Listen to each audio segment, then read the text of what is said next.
Today we're in the town of Merthyr Tydfil.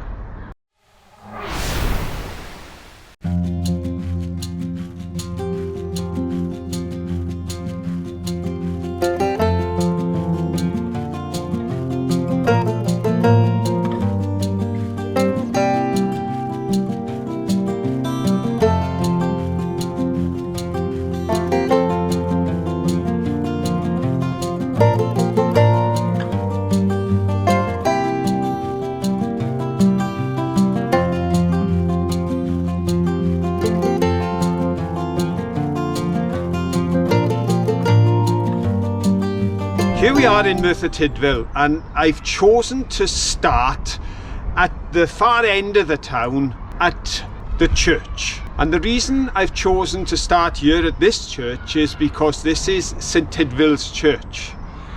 And although the building behind me, as splendid as it is, has only stood for some 130 years or so and was built in the reign of Queen Victoria, in fact this building is not as old as many of the gravestones around us, because a church, it is said, has stood on this spot for 1500 years.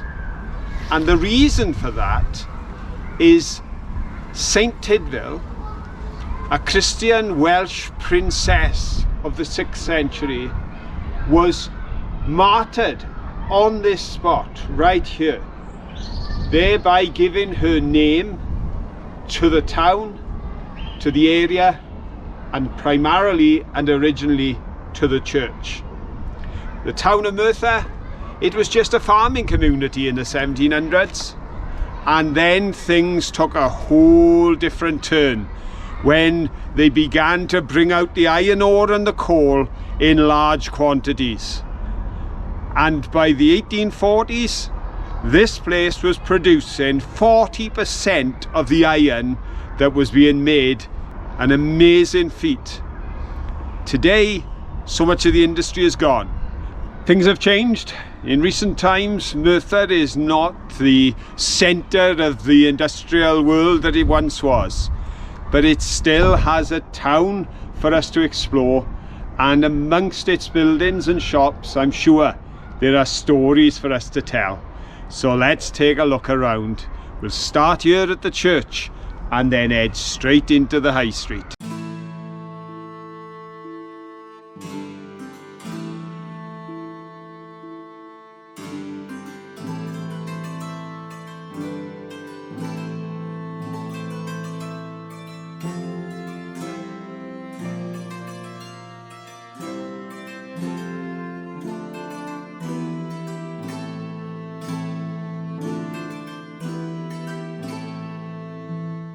Underneath are in turn the remains of Lewis Richards of this parish, who died February the 26th, 1782, aged 76 years. Also of Lewis, son of David and Alice Richards. And look, they're even using the F there. That actually says also, but they used to use an F instead of an S. As you can see, it's market day today. Lots of fruit and veg, clothing, people selling you insurance and accident cover. A bit of everything, and even a Winnie the Pooh. This is a very modern building. They've got the clog-eye gold, which is the Welsh gold. Let's have a look. Every piece of clog-eye jewellery contains rare Welsh gold as favoured by royalty. Ooh! So let's have a look. You want that bracelet there? Sorry about the flickering. £250. Well, I won't be buying any jewellery today. £850 for a ring, but I do love charity shops. And look what's next door to the jewellers. Cancer Research UK. Well, it would be rude not to pop in and have a little look, wouldn't it?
American. 50 pence, love. Thank you very much. Okay.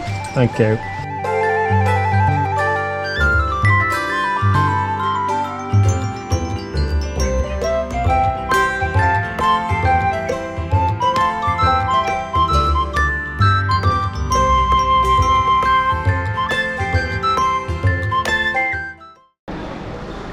Maybe the pigeons enjoy shopping in the arcade.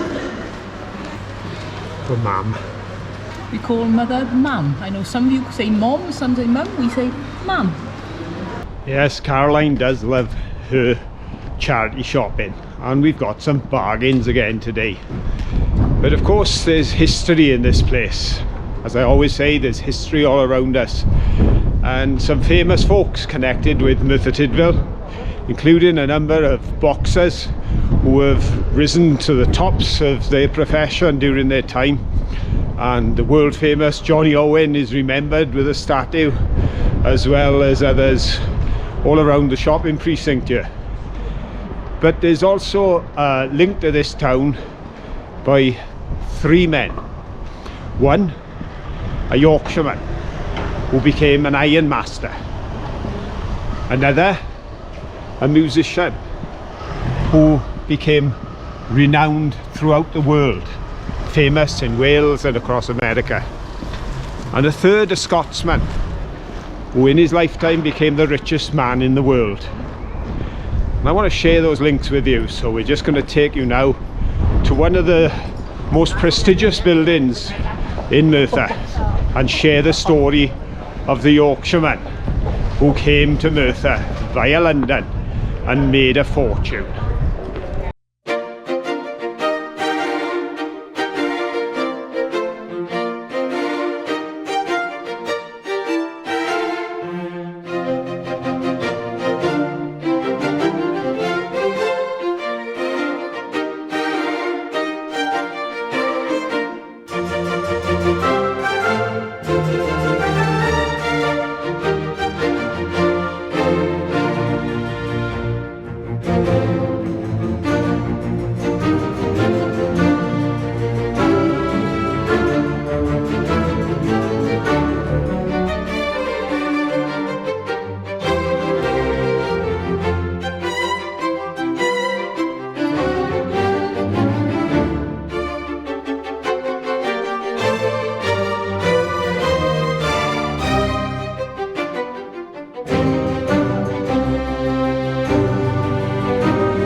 Look, there's an old steam engine. Well, I think it's a reproduction. I don't think it really works. And we've got a cannon down here. I know the base is reproduction, but I'm not sure about the actual cannon. Now, I can remember coming up here 50 years ago with my friend and sitting on those, pretending I was firing the cannonballs over the valley. So they've been here a while. Look at this for a Des Res. I think this would suit me nicely. We'd name it Johnson Towers. Oh, look, there's a door at the bottom of a tower. I wonder if Rapunzel's up there. Rapunzel, Rapunzel, let down your hair. Now, you've got to pre-book to visit. We haven't pre-booked, so we can't go in. But we can certainly enjoy, ooh, the wind at the outside view. Ooh, did it blew me over? Ah yes, it's definitely been windy. There's a freshly fallen branch there. Oh, and another one. Oh dear, we'll move away from this tree. Doesn't seem very safe. But look at that. Can you imagine living somewhere like that? Probably very cold and drafty in the winter though. Here we've got the window and the door. Probably a main entrance, so you can imagine if you'd come out of your door in the morning, down the stone steps, turn around and look what greeted you at the end. Oh, there's a very noisy aeroplane off to Cardiff Airport.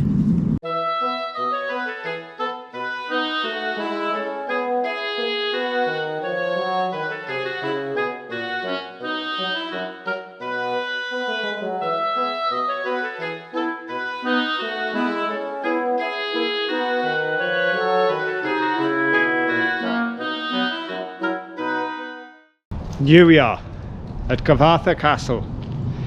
This is the link to the first of those three gentlemen I mentioned. The Yorkshireman, the Ironmaster. And here is where Richard Crashaw came back in the 1700s, having left Yorkshire when he was 16, gone to London, set himself up as an iron merchant, and then heard of the money to be made and the rich resources in the Taff Valley in South Wales. And down he came and he set up the Merthyr Iron Works and made a fortune. But it wasn't he that built this edifice, this castle for the family to live in. No, that was his grandson, William Crashaw II. And it was he that took the wealth and invested it in a building like none other in this area, as it looked out over the ironworks. It is said that the windows along the front of this castle house reflected the glow at night from the furnaces that earned the family all of their wealth. And in 1799, he was listed as one of 10 millionaires in the United Kingdom. Tremendous wealth, and you can see that all around you as you look at the building that he erected. But then by comparison, there are the buildings we passed as we came up, and they are the cottages, which were a massive improvement on the early days of the iron industry here, when people were living in shacks and sheds, 10 to just a one-room building that was hardly fit to stand. But the cottages were on a very much smaller scale than anything we're seeing here. And there at number 4 Chapel Row, there is a cottage that has been maintained today as it was back in the 1800s, when the workers from the ironworks used to reside there. And that particular cottage has been kept intact to the memory of Joseph Parry. And Joseph Parry is our musician that I mentioned. Joseph Parry wrote hundreds, thousands of pieces of work, including that famous Welsh song Myfanwy. And Joseph Parry's fame was not only here in Wales, where he was among the most famous of the sons of Merthyr, but also around the world. And in 1865, when he was at the Bardic event, the National Welsh Eisteddfod at Aberystwyth, he was given the Bardic name Pencerdd America, Principal American, because of his connection with that land, having left here in the small cottage just below us to go over to America when he was 14 years of age, and he remained there until he was 27. He also visited America again a few years later, so his links across the Atlantic are well known, and his music is loved in America, here in Wales, and all around the world today. From such humble beginnings, yet his fame is possibly greater than the man who lived in the castle on the hill. Now, I did mention there were three. There was the Yorkshireman, who was an ironmaster. There was the musician, and there's also a very famous Scotsman who made his fortune in steel. So let's head back over to town now, and when we're there, I'll show you another prestigious building and the connection of Merthyr with Mr. Carnegie. So here we are, back on the high street, having seen that gorgeous castle. Well, it's not a castle, it's called Cyfarthfa Castle, but of course it's in the castle style, and it was a great family home, and then a school, and now a museum. But we're back on the high street, and one of the things I love about the high street isn't so much what's in the shops. That's interesting. It's looking at the architecture. Just have a look at this building over here.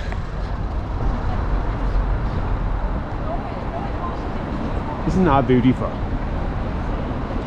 Absolutely stunning. You see the lions with their shields up there on the top, and that shell at the centre, and then all of the beautiful detail coming right down those windows. And the modern shop fronts don't do much for Merthyr, but when you look up, and that's what I say to people whenever you go to a town, take a look up and see what's above you. That's where you see the history, the architecture, the beauty in a place.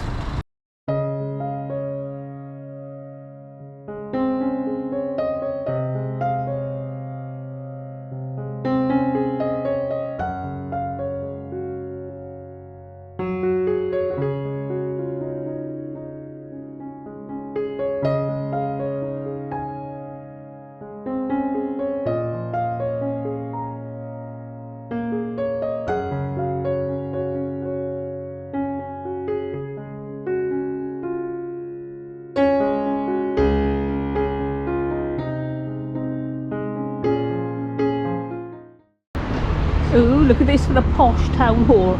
1895 to 1897. Johnson of Abergavenny was the architect, Gibbon of Cardiff the builder. Grey sandstone, red brick and orange terracotta mixed together to provide a crimson effect. Council offices, the mayor's parlour, law courts and holding cells were here. Reopened St David's Day 2014. Oh, I wonder if he was a relative, the Mr. Johnson that was the architect for this place. He might be. Ooh. Wow, a connection with Merthyr. Look at that. Oh, there's a balcony. It's like a Juliet balcony, isn't it? And look at this for a very posh drinking fountain. Isn't that lovely? It's a bit worse for wear. You can see it's rusted quite badly in places. And the bowl is very rusty. Probably a drinking fountain. Definitely a drinking fountain. Look at the scripture text. Jesus said unto her, whoever drinketh of this water shall thirst again. Whoever drinketh of the water that I shall give him shall never thirst. So yeah, I would say that's definitely a drinking fountain. And looking in good nick when you look at the date. To commemorate the marriage of the Prince of Wales, March 10th, 1863. Oh, let's see if it still works. Nope. We're now in the Carnegie Library. Look at these lovely revolving doors. Unfortunately, they're doing some work at the moment, so you can't come in through the front door and try these out. But you still can see the window. Look at that. Eisteddfod Genedlaethol Urdd Gobaith Cymru. Very nice. And the woodwork in here is stunning. Look at these stairs. Very grand. Let's look out of the window and see the sort of thing you could see when Merthyr was a bustling town, and all the people seeing the library and thinking, oh, I need to learn to read so that I can get all the information and learning that's in those books. It goes up further. Look at this. Very shallow stairs. You feel very regal walking up these. Very comfortable. Wood panelling all the way. Oh, I can see a beautiful window behind me, but I'm going to get to the top before I turn, and that way then you'll get a better view of it. Shame about the light, but look at that. Isn't it beautiful? And here we are in ancient Egypt. There's the Sphinx. Oh look, there's somebody who lives here. No, it's still in the library. What a wonderful little room. So cheerful. And ancient wonders of the world books. Lots of hieroglyphics and things on the walls are very tempting for youngsters to come and learn. Let's have a look at these brass push plates. I just love brass push plates. They're so lovely. Look at that. And then you get to the top and it says, push. Yes, our third man is Andrew Carnegie. Born in Scotland, set off for America when he was 13 years of age. And boy, did he make his fortune. He was a steel magnate. He was involved in all manner of businesses when he first arrived, but it was steel that made him his tremendous wealth, making him the richest man in the world in his day. And he put a lot of that wealth to work in the latter part of his life and beyond. Because the interesting thing is that this amazing library that is here with Carnegie's name above the door wasn't built while he was alive. 650, I believe, libraries were built across the world by the Carnegie Foundation, and this one was built in 1936. So it stood for a good few years, but it wasn't built in his lifetime. And the difference that this place must have made to the working class people of this town back in the 1930s, giving them access in that day to books, today to computer technology and all of the rest. So there we have it. We've got the Yorkshireman that came via London and made his fortune here in Merthyr. The lad that was born, Joseph Parry, in a tiny worker's cottage below the castle, who became renowned and world famous for his marvellous music, including Myfanwy. And Mr. Carnegie, who built Merthyr, their very own library, years after he'd passed away. So there's the link, folks, between them all. Hope you've enjoyed this tour of Merthyr. And if you have, then please give us a thumbs up. And don't forget, most importantly, till the next time, have fun. Bye.